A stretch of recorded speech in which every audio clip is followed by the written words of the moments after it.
जब आप इलेक्ट्रिसिटी में जाते हैं तो by push off button everything starts. क्यों? इलेक्ट्रिसिटी क्या है? Movement of electron in the intermolecular space. अब अंदर चले गए, एनर्जी ज्यादा हो गई। उसके बाद इलेक्ट्रिसिटी से भी ज्यादा पावर एटॉमिक एनर्जी में। When you have move in the atom, energy और एनॉर्मस हो गई। और एटॉमिक एनर्जी से में भी सबसे पावरफुल क्या होता है? Nuclear energy. When you gone into nucleus, energy और हो गई। अब जब पार्टिकल से खत्म होकर और फाइनर एलिमेंट में गए, वेव में आ गए, तो age of communication and technology आ गई। हर आदमी के हाथ में मोबाइल आ गया। तो मैं सिर्फ ये कहना चाहूंगा, आप जितना सूक्ष्म जाएंगे टेक्नोलॉजी में, उतना विराट आपकी प्रतीक्षा कर रहा है। क्योंकि हमारे यहां वेदों में लिखा है, अणोरणीयान महतो महियान। You go from fine to finer, the huge and vast is waiting for you. और ये जो एजेस आगे बढ़ी, इसमें भारत का भी अंतर चलता रहा। आज से 100-125 साल पहले जब साइंस की एज थी, ये सारे फंडामेंटल साइंटिफिक डिस्कवरीज हो रही थी, तो हम कहीं नहीं थे दुनिया में। उस डिस्कवरीज में हमारी कोई गिनती नहीं थी। फिर चेंज आया 25 to 50 के आसपास, जब एरोप्लेन्स आए, जेट एज आई। हम थे कहीं मगर काफी पीछे खड़े थे, somewhere standing on the fag end of the entire global space.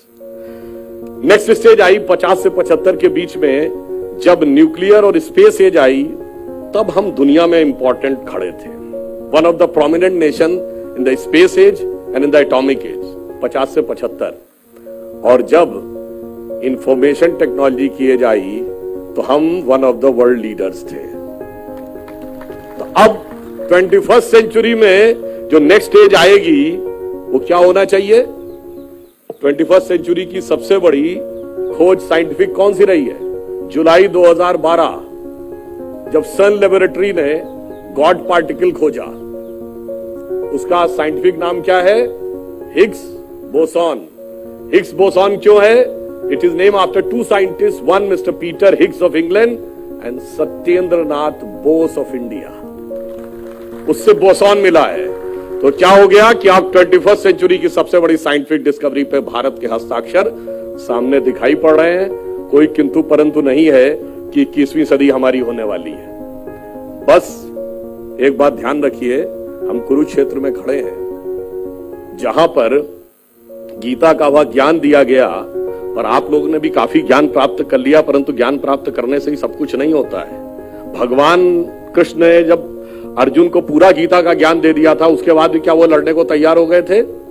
नहीं हुए थे ना।